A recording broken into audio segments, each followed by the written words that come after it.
What it do, what it do. This is the Brothers on Books podcast where we find great books that will give you real value and actionable steps and have fun in the process. Please reach out to us at brothersonbooks@gmail.com for any book recommendations or if you'd like to be a guest host for a particular book you have in mind. A great review or rating on whichever platform you're listening to this would be greatly appreciated. If you can think of any friend, family member, or coworker that might like this episode, please pass it along. For the original episodes, the OGs, please visit brothersonbooks.com. Now we have an affiliate with Encha Matcha. Please see the link below for 20% off your matcha needs at Encha Matcha. They even have ceremonial grade, baby. I'm Jack Allweil, and with me, as always, is my brother Alex Allweil. Al, how are you doing today? Doing pretty good, Jack. How you doing? Doing pretty good. Just sat through the marathon that is the Taylor Swift era tour movie. T-Swizzle. You went T-Swizzle. to it. I thought about going to it. You could say that I gave that idea every consideration it deserved, in the words of our family friend Howard Kurzbaum. So Jack, what book are we doing today? Today we are reading one of your picks, The Parasitic Mind: How Infectious Ideas Are Killing Common Sense by Gad Saad. And I like this pick of yours, Al. I gotta say, I was a little, I didn't know what to expect. I've never heard of Gad Saad, but I like this a lot. So let's start with you. Well, how did you pick this book? And Yeah, I heard him. I initially heard him on the PBD podcast. Probably would have been about exactly a year ago. Was the first time I heard him. And then after I really liked that conversation that he had with Patrick Bet-David, I heard him talk to Rogan once or twice. And then I heard him talk to Taleb as well. They're both, Gad Saad is a Lebanese Jew. Taleb is I guess a Lebanese Christian, but they're both, I guess that Lebanese community is relatively, probably small and tight knit in North America. They're both obviously very successful. I just like what he stands for, and that's just the pursuit of truth. And when you listen to him talk, especially on his own show or when people interview him or when he interviews others, he's sort of a very jovial person, but he goes about things like just very much saying things how he sees them. And he lists like sort of his highest fundamental is like searching out truth and speaking truth, which I think is becoming more and more important today. And like how I feel like some of the things I hear people saying just seem so, either I would say people are misinformed or they're just outright liars. But yeah, I mean, this book is just about how I think also it echoes a lot of the feelings I had about universities. So he talks about how people have sort of these ideas that really promulgate at universities that are just obviously incorrect, but they kind of like take a herd mentality, and then no one calls them out on it, and it just runs away and it sort of destroys the system. mm-hmm. So I guess before you go on, so the whole premise of the book, right, is like he's saying like a couple things are under attack. So he's saying, the subtitle is How Infectious Ideas Are Killing Common Sense. So like the actual things that are under attack are, I guess, the ability to debate ideas and then like actually using reasoning and science to back whatever statements are made. So basically the scientific method, is that kind of how we can that's kind of what that's how the backdrop of the whole book. But not only that, but I think it's somewhat more insidious than that, in that a lot of these universities, it is not only that people are not using reason, like logic and facts, to back up their ideas. They are either one, ignoring logic and facts to promote incorrect ideas, or they just are blatantly lying about data that is being reported. And he gives a lot of examples in the book of that, where things that are essentially incorrect are being, or not supported by data are being promoted over ideas that are supported by data. Mm-hmm. Uh, Did you know that he was going to be writing so much on basically dissecting what Islam is, and that he was so critical of Islam no, before he I picked did. this? I did not know that. Because if you would have told me he like wrote this because of October 7th, I would have like believed it. It's just kind of shocking that he brought some of these things about Islam under scrutiny. But he is from Lebanon, so he's very close to the source. I think he brought up a story when he was a kid, and one of his fellow classmates said like when he grew up, he wanted to be like a Jew killer. So that was kind of an interesting personal story. But I was, because you brought up Taleb too. I'm very interested if they would definitely differ on a lot of topics, especially like climate change in particular, because Taleb is one guy who's saying, for like back to the precautionary principle that we talked about in Chaos Kings, is this idea that if something is threatening humans, the facts have to be provided by the people like putting forth whatever thing is going on. So like in I guess the idea of climate change, the people that are implementing these new things have to show it doesn't negatively impact climate change, which I don't know that I honestly agree with. But Gad Saad is saying like he wants the evidence showing like he wants to see like why this like man-made activities are increasing, I guess, unsustainable climate. I'm curious if Yeah. they've debated. Uh, well, when I've heard them talk, they didn't really. It was very friendly. I don't Uh-huh. remember climate coming up, but sort of back to your.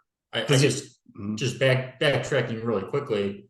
I mean, sort of back to the Islam thing. I mean, he was a Gad Saad is a Lebanese Jew. Taleb would be a Lebanese Christian, but they both have talked about living through the Lebanese Civil War.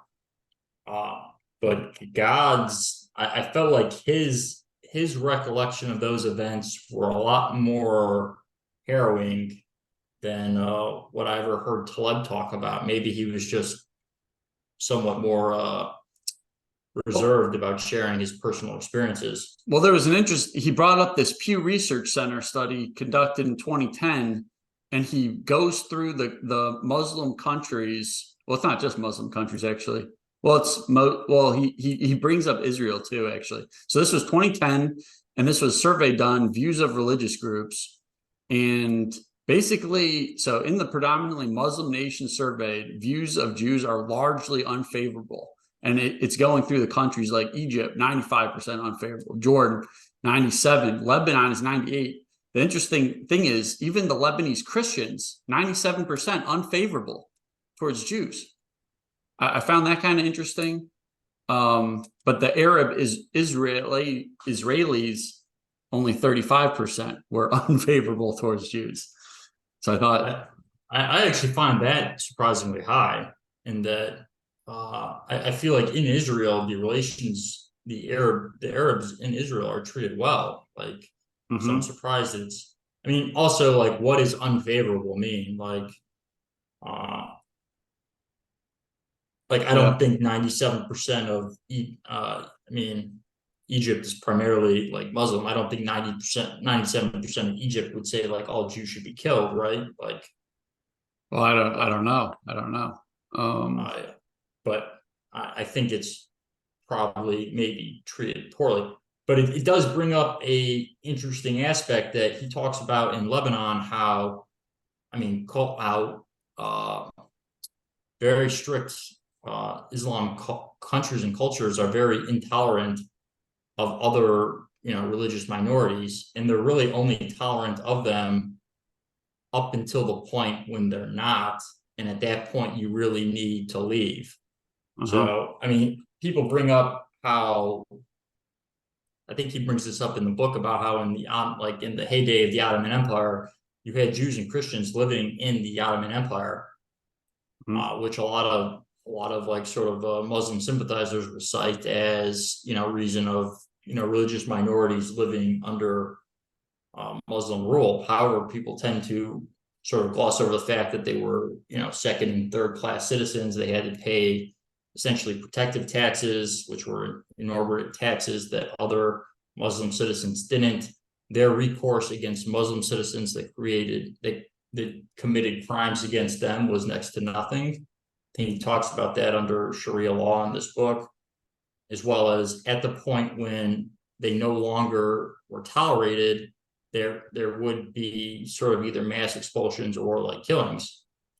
And he brings that up in the Lebanese Civil War when they were fleeing. He made it sound like they started trying to round up everyone that wasn't part of their group and just executing them. Mm-hmm. So I don't know. How did you feel about that part of the book when he was talking about his own experience? I mean, the story that stood out was when when they were going around saying what they wanted to do when they grew up. I mean, that stood out to me. But yeah, I'm just shocked. I mean, he was going through the numbers. I mean, we discussed this before, but Al, how many Muslims are on the planet? So I think it's like 1.8 billion. Yeah, and how many Jews are on the planet? Like 14 million. Yeah, it's 14.5 million. And it's crazy because I didn't even know this. Islam only started like 1400 years ago. And he's kind of going through the reasons, Jews aren't encouraged, what's the term, proselytize, or like get people to convert, or bring people in, whereas Muslims are. And like the conversion process in Judaism is very long. And in Islam, it's like you say like a couple sentences and you can be Muslim like that. And honestly, like, so he's, I think the big takeaway for me from this book is that we can criticize Islam and not be like Islamophobic. Because I honestly thought that, because I've known very nice Muslim people in my past. And I remember after 9/11, some of the Muslim kids in our middle school, their parents put on like a speech showing that, Muslim's a peaceful religion. And he's kind of combating that. And so I kind of took that as truth when I heard it. And that like some of these terrorist groups are really it's like an interpretation thing. But he's kind of saying, no, the actual laws are actually quite strict and like violent, because he's basically, he breaks Islam down in these two houses, the House of War and the House of Islam. And basically the premise is peace will arrive when the entire world is united under the flag of Allah. And like, when I heard that, I was like, dang, like, okay, so maybe the peaceful Muslims that I know aren't they're just not following like what is actually written. It's kind of like how we don't keep strictly kosher. And it just so and he brings up like, why are so many, terrorists on the FBI's World Terrorist Watch, like 26 out of 28 were, Muslim or from Muslim kind of groups. I don't know. So I guess what I would say is like, obviously most Muslims are not terrorists, right?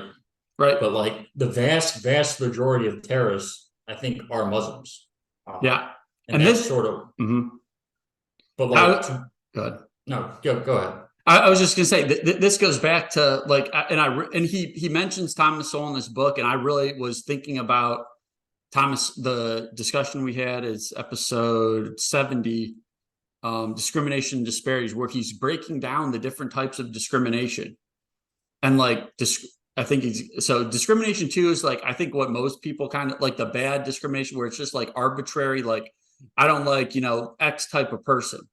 But like discrimination 1, and then he's got like 2 parts of that type of discrimination. Like discrimination 1A, he breaks down is like, that would be like if you did background credit checks, like every person, like you're analyzing the individuals as they come.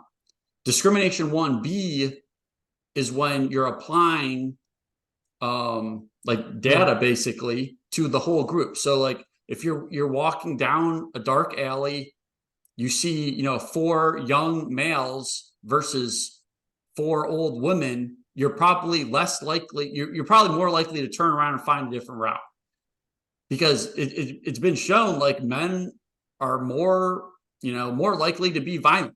And then you just apply it to that whole group of people. And that's basically, I mean, so we can, criticize, we're basically, yeah, this is like discrimination 1B, I suppose. I mean, I think at the end of the day, like it should always be okay to criticize ideas. Like, and so he actually alludes to it in the book where he talks about Ben Affleck very briefly.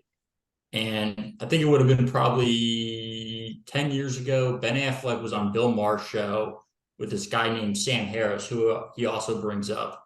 And I think Sam Harris does probably, there are a lot of things Sam Harris says that I don't agree with, but when he talks about Islam, I tend to agree with him. But he breaks Islam down into sort of like concentric circles where like the vast majority of Muslims are very peaceful. However, there is a substantially larger percentage than what you would want that are what he refers to as like Islamists, like people who believe that the Quran and the Hadith should be taken at face value. So, I mean, they talk about it, sort of going back to what you said about how easy it is to convert to Islam, to I think the word is to be an apostate, so to remove yourself from the religion. Under Sharia law in many countries, they would put you to death. Yeah. Or that is right. So how many people are going to convert away from Islam if the punishment is death? He brings up in the Torah as well that at one point that was the listed law, but how many people, I mean, how have you ever heard of a Jewish person converting away from Judaism and being killed? No. I have not. I've heard many Muslims advocate on the internet for death for apostates. So in this episode with Sam Harris, like Bill Maher brought up a different Pew result where I think he got the numbers right, but it was like he said 90% of Egyptians on this Pew study said the appropriate punishment for apostates was death. I think I vaguely remember when I heard Sam Harris talk about that later, he said the number was closer to 50%. But still, like if you thought 50% of, if we thought 50% of Jews thought you should be killed if you converted away from Judaism, like we would say that's insane, right? Like, it's crazy. Like that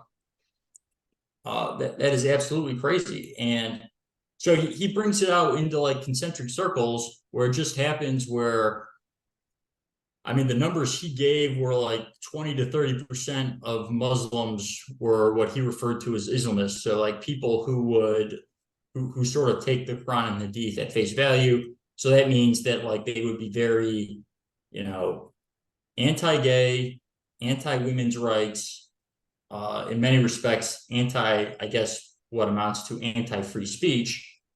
And from a Western civilization, those ideals are all very what's antithetical to what our civilization is like.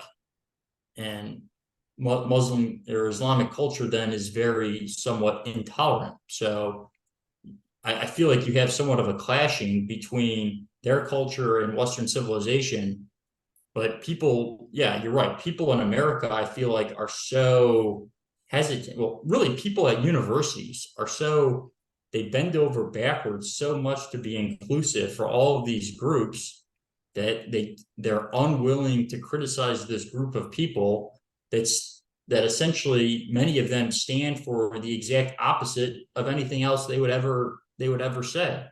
Yeah, it's really interesting when he brought up people are so hesitant to criticize Islam, but the minute someone like a Christian is against abortion because of religious reasons, they are very quick to attack.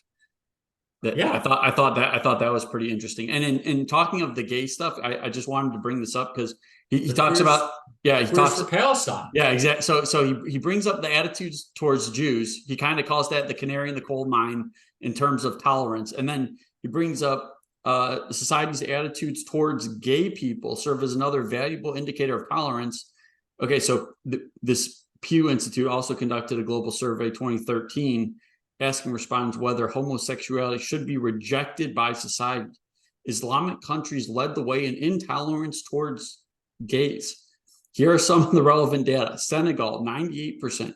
Jordan, 97%. Egypt, 95%. Tunisia, 94%. The Palestinian territories, 93%. Indonesia, 93%. Pakistan, 87%. Malaysia, 86%. Lebanon, 80%. Turkey, 78%. So, yeah. So Queers for Palestine might be interested to know that. I mean, the other thing to know is that privately, I have had a lot of people tell me like they don't think being homosexual is correct. Like I've had a good number of Christians tell me that, like people that are deeply religiously Christian.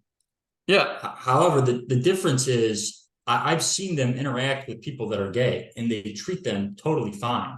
Like they just treat them like other individuals.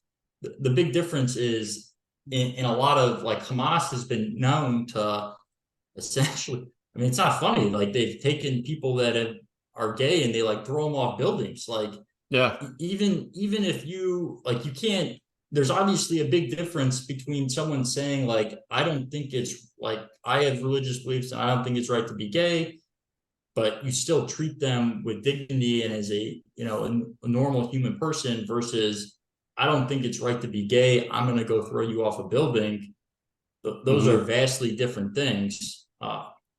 Obviously, you could probably cherry pick at some point some radical Christian or radical Jew has killed someone for being gay, but yet again, like he brings up in the book, like there are radical Christians that have committed terrorist attacks. The vast majority of these instances come from the Islamic faith.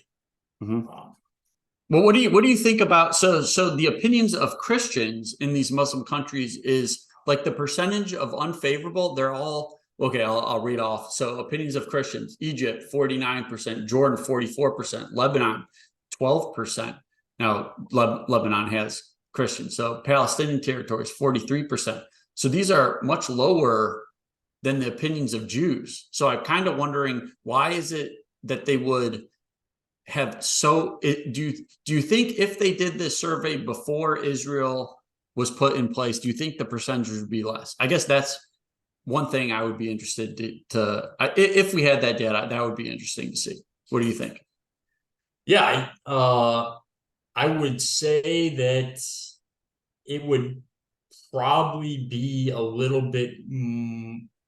Actually, to be honest with you, I think it would be about the same. Okay.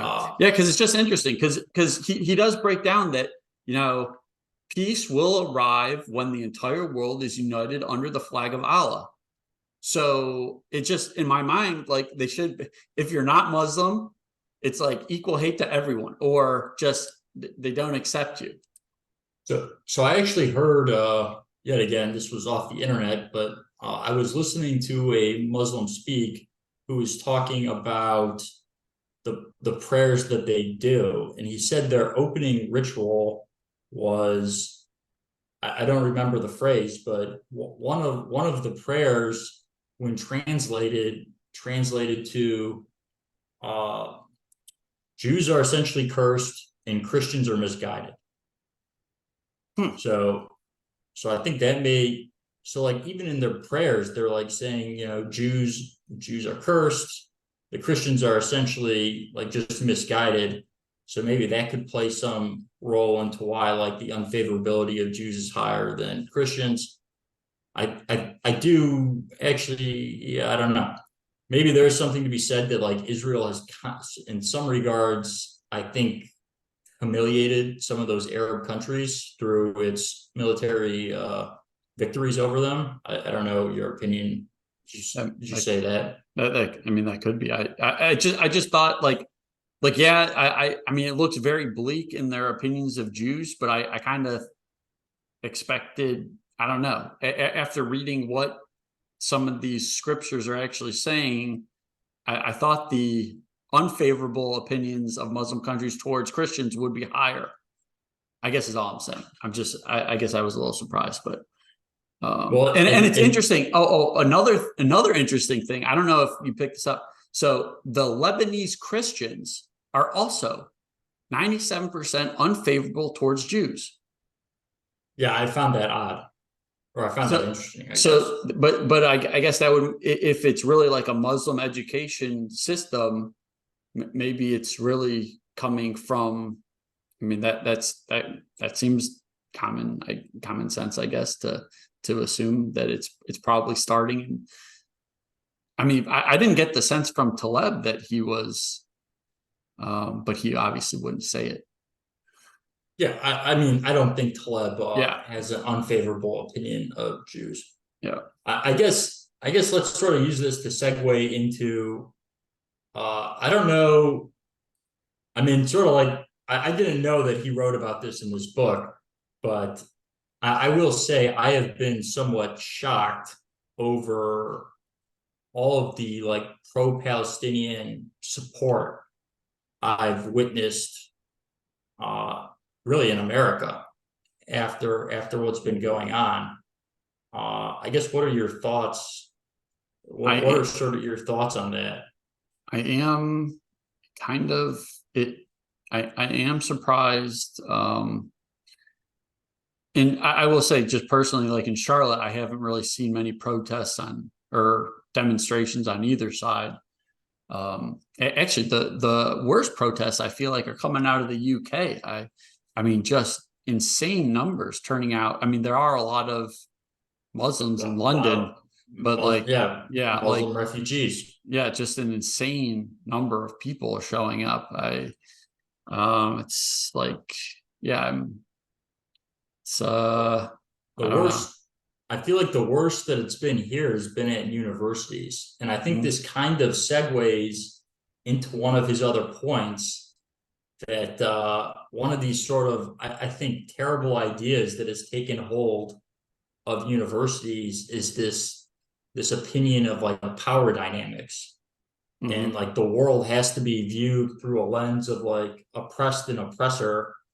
And I don't know if it's just our education system or people don't really have a firm grasp of history. I mean, some of the commentary on some of the debates I've listened to on this, when I'm listening to people talk or argue like the pro-Palestinian side, it seems, I mean, yet again, I'm relatively biased, but it seems like their grasp of the historical facts is like non-existent. But I feel like young people view Israel as the bully and the Palestinians as the weak, like person being bullied, and that they should just sort of sit back and let them attack them.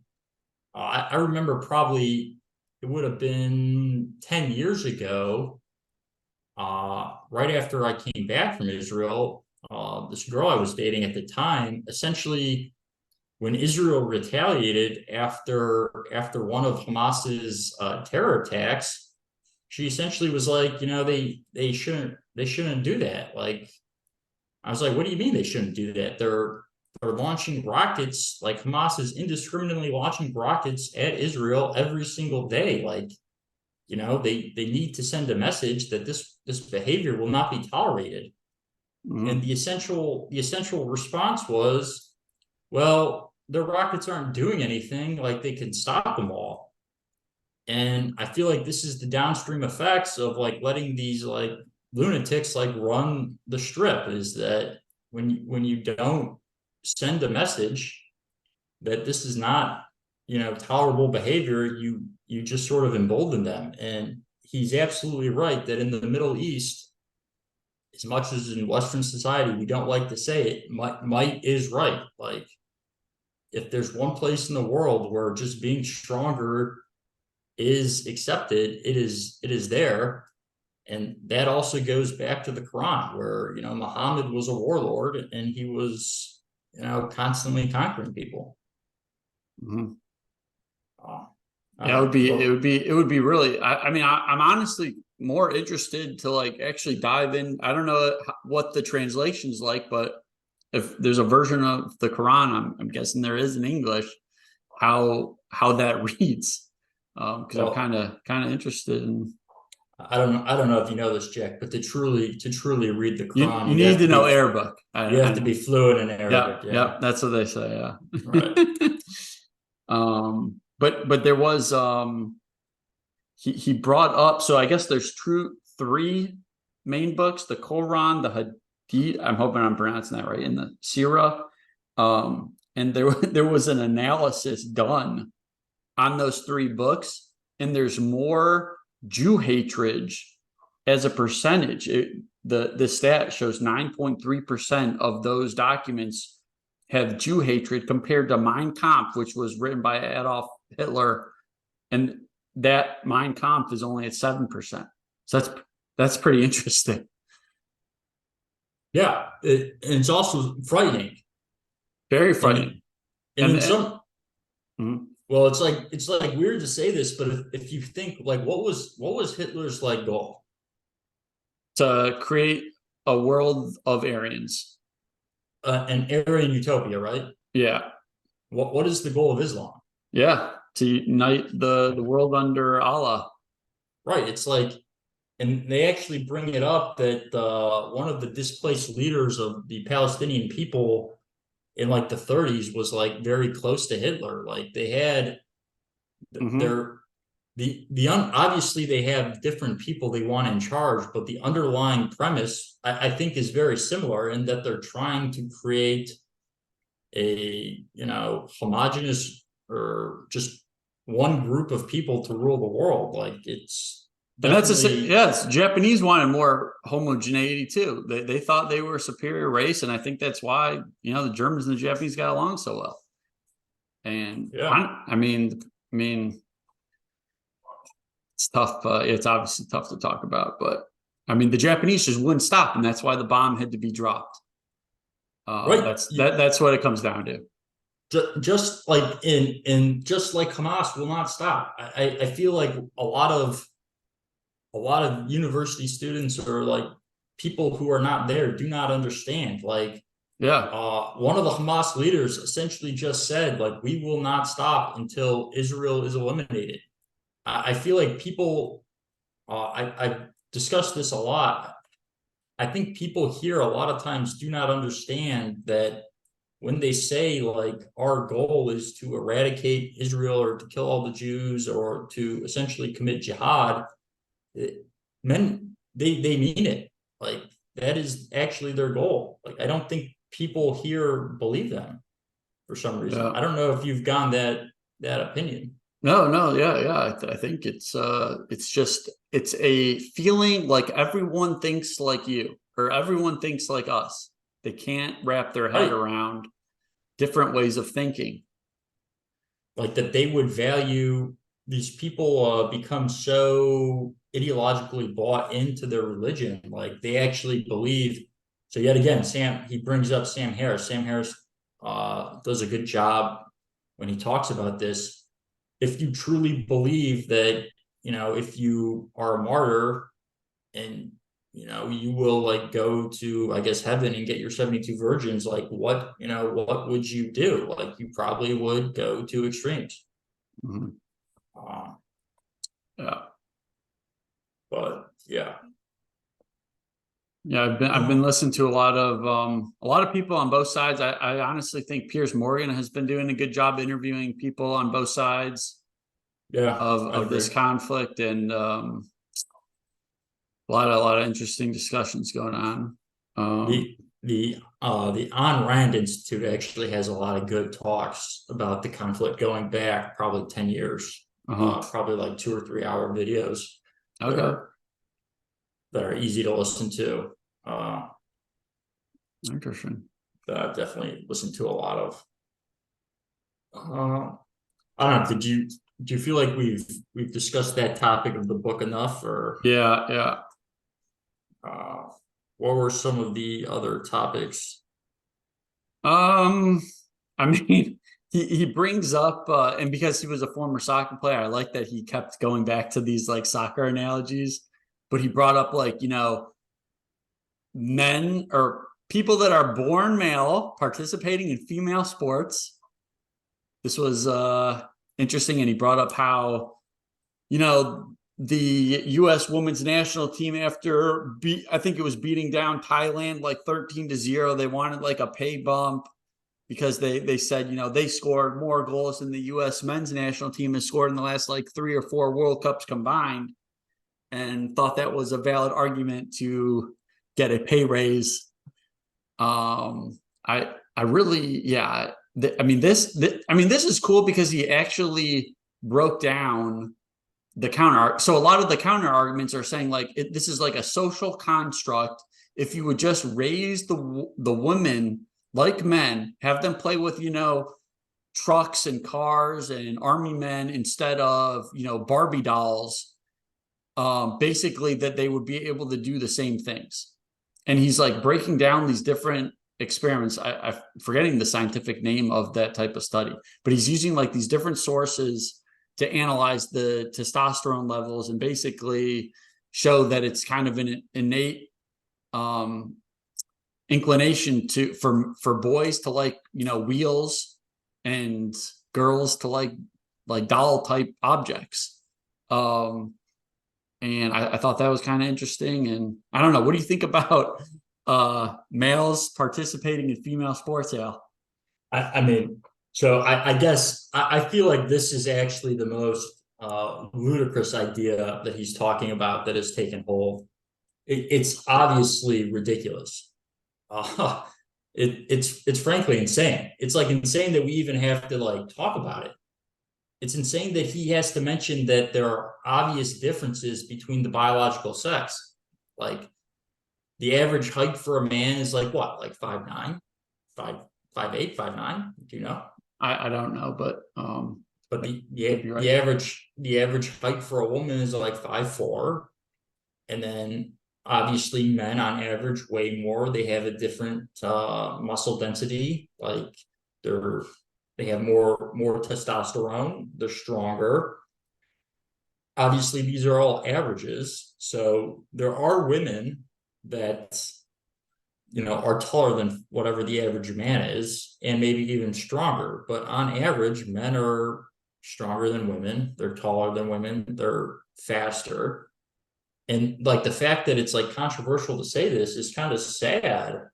But I think it's the only people I know that ever advocate for trans women competing with women are people that have never played sports. Because I was thinking back to this. Do you remember what age you either stopped scrimmaging the girls or like were playing up?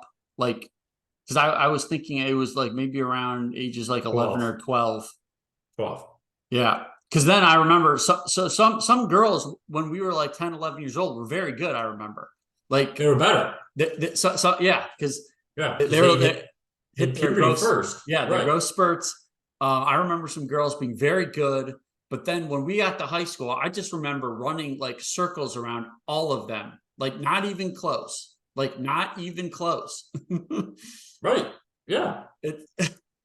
And actually, Piers Morgan asked a female, I think, player from Norway, because this girl played forward, and he was kind of posing the question, like this girl was in favor for born male participants playing in women's sports. She was for it. He asked, well, Erling Haaland, who's arguably the best striker on the planet right now, if he just said, I feel like a woman and I want to play on the women's team, would you be okay with that? And she was giving this roundabout long thing, and it's just like, and like, I mean, you're the one who's going to lose your job. Like, if it were really equal, the men and women would be in one pool, and there would be no women playing.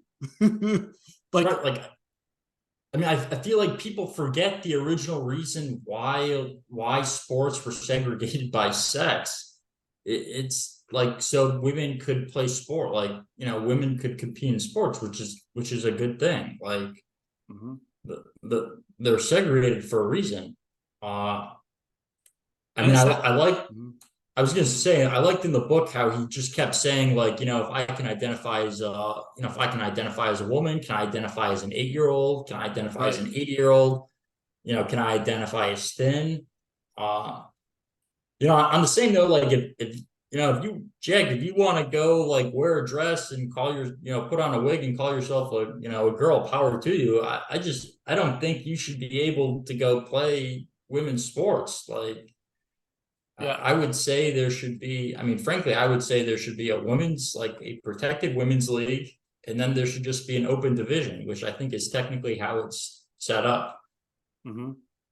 Yeah. And this is not to say like the females wouldn't win some event. Like I'm sure there's some events in athletic competition where the females are probably better. Some sort of flex, like some of the gymnastics events, I could see the women being better at, like the balance beam. I'm not sure if you let men do balance beam how they would do, but like that I mean, but Yeah, yeah, flex, right. But you're like something like skeet shooting, uh huh, uh, or I don't know, like Bowen, something that but on the same note, like chess, like why, but even in chess, like why, I guess this would be sort of an interesting argument. Like in chess, why are 99 of 100 top players men? hmm. I don't know. Because Is it there just should, testosterone level? Like I mean, in my mind, men like competing more on average than women. That's just like that. That's yeah, how I feel. I don't know what the that numbers are, but that's what I would say too, is that for whatever the reason is, men have just, a subsection of men have just dedicated way more time to being great at that particular activity, and therefore they are better. Uh, Pickleball is probably one of the most, equal sports in that it doesn't really matter your height or weight or strength. Doesn't It matters, but it doesn't matter as much as it does in other sports. mhm. Like, I mean, Serena Williams said she would maybe be, or McEnroe said Serena Williams would be like a top 750 tennis player, Okay. right? And I think I read like the top female sprinter would have a time equivalent to like the top 10,000th man sprinter. Hmm. So like obviously like that, to me that means like tennis, there's less of an emphasis on just like pure athletics. Hmm. So I would say in pickleball, like there's less of an emphasis on pure athletics than tennis, but like the best female players rating is Anna Lee Waters, and her rating is a 6-1. So a 6-1 male player would maybe, like, she is, I mean, she would definitely beat me, and she is definitely the most dominant female player of all time. But a 6-1 rated male player would maybe be able to win a round. Hmm. Uh, but like it's just silly. It's like silly to say. Like I feel like the fact that we have to have this argument is silly. Hmm. Uh, I remember I was eating dinner with a with someone probably a couple of years ago, and she made the statement like, I view that, she got like very uncomfortable and then said, I view that there are inherent differences between men and women. And like she became very ashamed of saying this. I was like, what? Yeah, obviously, like of course. Like, Hmm. look at you and look at me, like, or look at the other men that we spend time with. Like, this is insane. Wait, sorry, where was this? This is when I lived in Nashville. Oh, so this is in college already, or this is in your grad school. Yeah. This woman, okay, Mhm. and you're saying she felt ashamed to say that.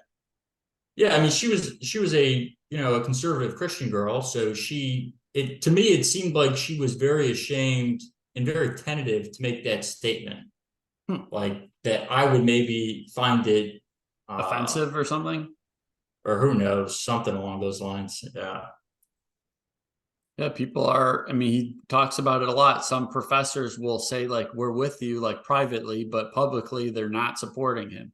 Like people are afraid to say how they feel and support basically the scientific method to prove certain ideas. Yeah, I mean, he puts like I feel like I pick a lot of these books because I remember being so uh I felt like this book, I mean, he touches on like the diverse, like the DIE, the diversity, inclusive, Yep. and equity stuff. I remember getting so angry, like, have you ever heard the statement like progress for the sake of progress is bad?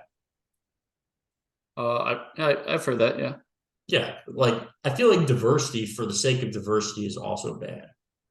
Uh, like just wanting diversity for there to be diversity, I don't know if I necessarily agree with. Like, I mean, I think sort of what the chancellor or the dean of like Chicago or whoever said, like, diversity is good when you have like a diversity of opinions and diversity of beliefs and diversity of thought, but that's all important. But if you just want a diversity of like skin color with everyone thinking exactly like you, that's not Mhm. really diversity. Like Yeah, the my point of my my wife has brought this up numerous times that a lot of the Americans say they want diversity, but they really don't because when she talks the way she does in a direct manner, she kind of gets reprimanded for it. And she says it's kind of like phony diversity. Like, yeah, it's more like skin. surface level. Yeah, Yeah. it's surface level diversity. It's Right. not real diversity. Right. You should strive for wanting diversity of thought because that's like literally that's how you grow as a person is you have someone challenge your ideas, Hmm. not like someone that just I mean like you get something out of people looking differently? Yeah, you probably get something out of it just becoming accustomed to people looking differently, but like it's not really that big of a deal. But when someone I feel like you grow a lot more as a person when, like when we go back to our argument that we always have on this, like, should there be countries? Hmm. When you say that, and I'm like, no, Jack, I think that's a stupid idea. Like, if we just agreed together, like, No, I didn't necessarily say that. I said that if you took that was from economics in one lesson, right? right, I don't need to hash this out. Yeah. I was just trying to I use that yeah, to prove. I was kind of just saying that if you took that to an extreme, what he's saying is there should be freedom of movement of labor. But like when we read things like this is why you I guess there are countries to protect people from bad ideas, from Right. from evil. Well, like I guess the end point is that like a multicultural society is a good thing, but you have to, in my opinion, you have to pick and choose the positives from all the societies. So like I'm sure there are things in Muslim cultures that are good. We just Western civilization, in my opinion, just has to push out and sort of force out these inherently or these sort of destructive ideas and then take the good. Like you should take in from a given culture, you should take the good practices and incorporate them, and the rest you should get rid of. Mhm. And I don't think there's anything wrong with that. Like and then you truly get a multicultural society that has assimilated the best of every culture. Mhm. I would say that's what like we should strive for, not just being totally tolerant of whatever people say. And even in the book, he brings up this anecdote where he was like, if I told you there was some religion where every third child they had their eyes plucked out, would you say that's a good practice? And the woman he was talking to was like, yeah, then it's for their religion, so we have to allow it. And it's like I feel like people have just I don't know. I feel like people have just become dumb, honestly. Mhm. It's like there's no, I don't know, like I just feel like there's no critical thinking or people are so ideologically I guess dug in that they're unwilling to sort of go against the norms and ideas.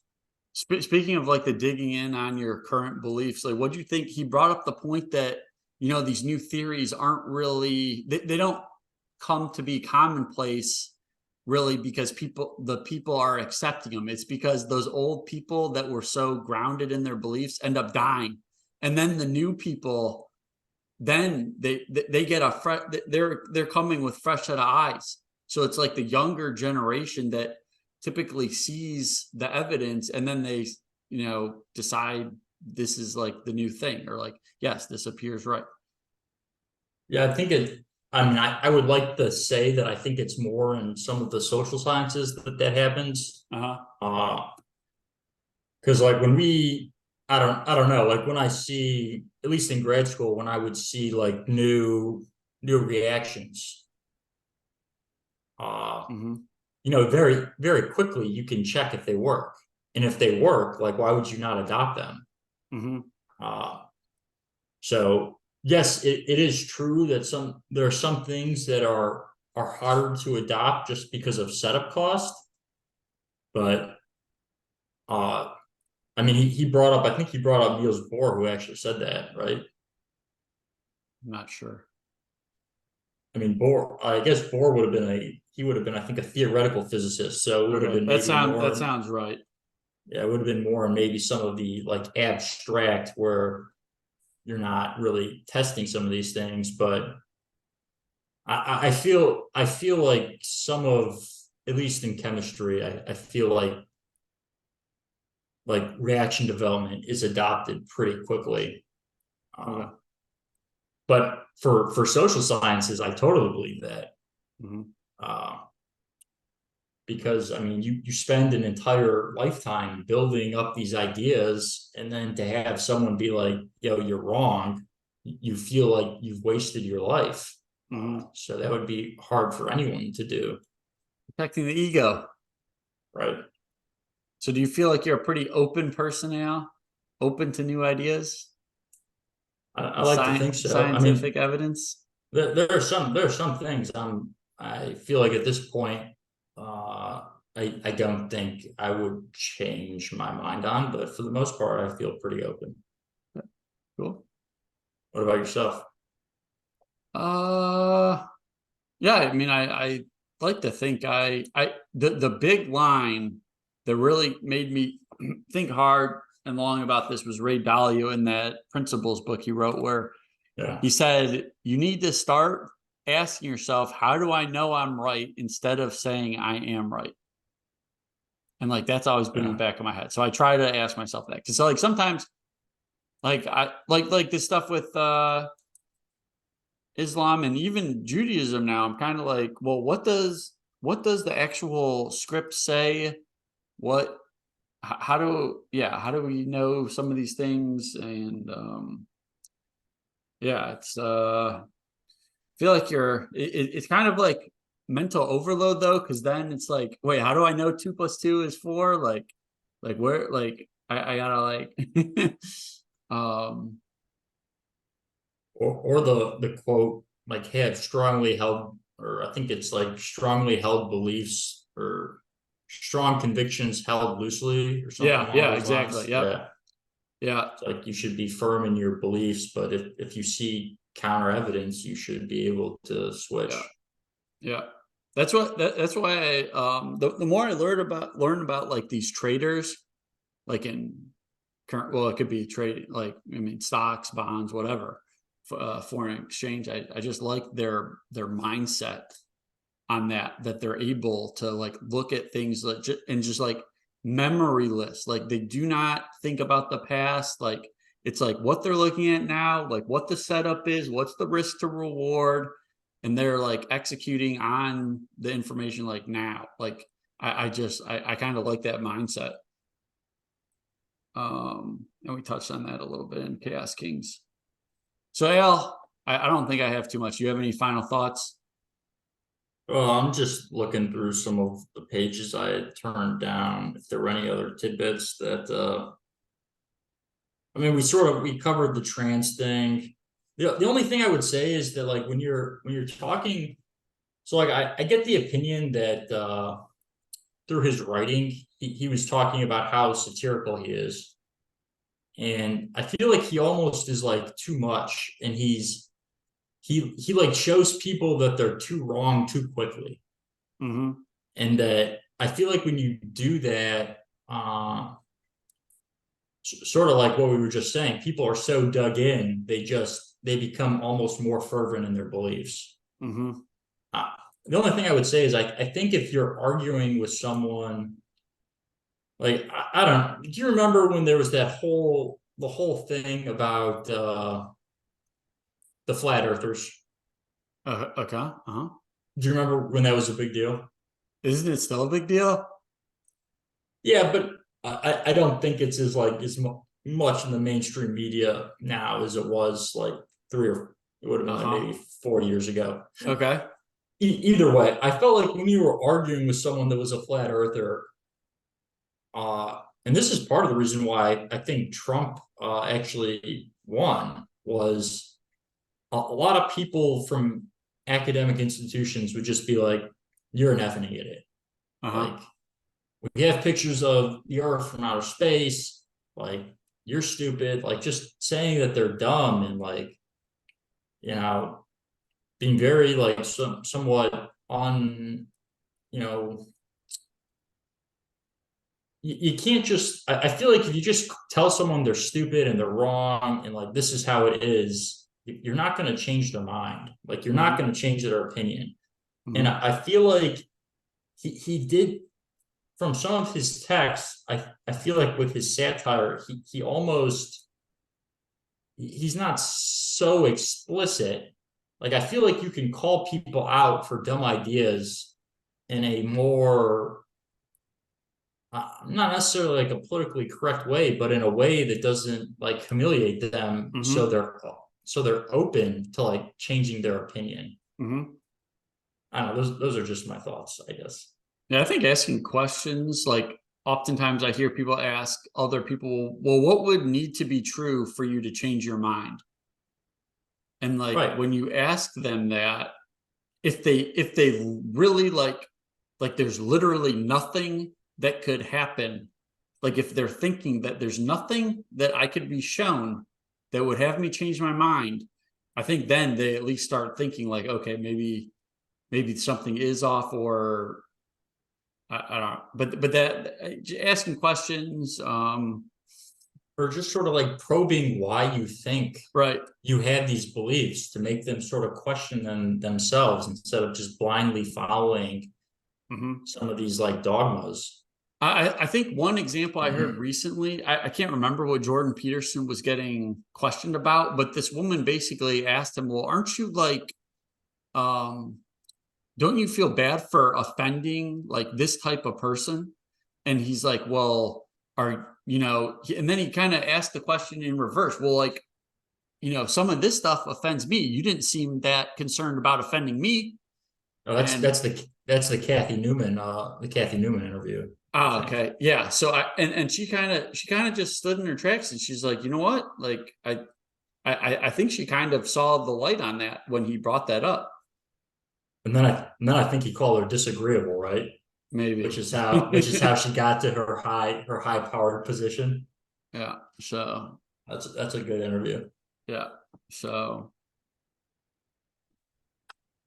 I guess I'd like to I like the quote in the back, I think it's the last chapter. Um this quote's in a lot of places, but it's on 171. I know it's at the Holocaust Museum. I'll just read Oh it. yeah, yeah, yeah. First they came for the communists, and I did not speak out because I was not a communist. Then they came for the trade unionists, and I did not speak out because I was not a trade unionist. Then they came for the Jews, and I did not speak out because I was not a Jew. Then they came for me, and there is no one left to speak for me. And that's Martin Niemöller, the German theologian. So I think that's a good quote to end on. yeah.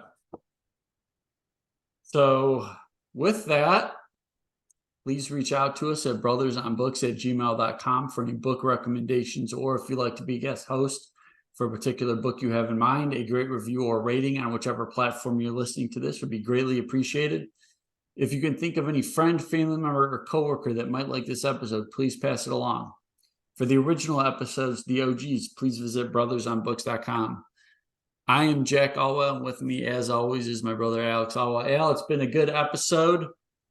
And for next time, we are going to be reading The Man, the Myth, the Legend, Tom Brady, the TB12 Method, the man that went to our alma mater. So hopefully we'll be learning a lot of keys on pliability and able to stay healthy longer. I'll get you playing pickleball into your 90s. I mean, I think I'll be able to be playing into my 90s, but after watching how good some of these top guys are, I don't think I'll ever quite get to that level, which is unfortunate, but yeah, it is what it is. Okay, well, maybe this book will unleash something you hadn't really thought of. Maybe, but I feel like trying to get there is most of the fun. So yeah. Okay. All right. Good episode. Take care. Bye.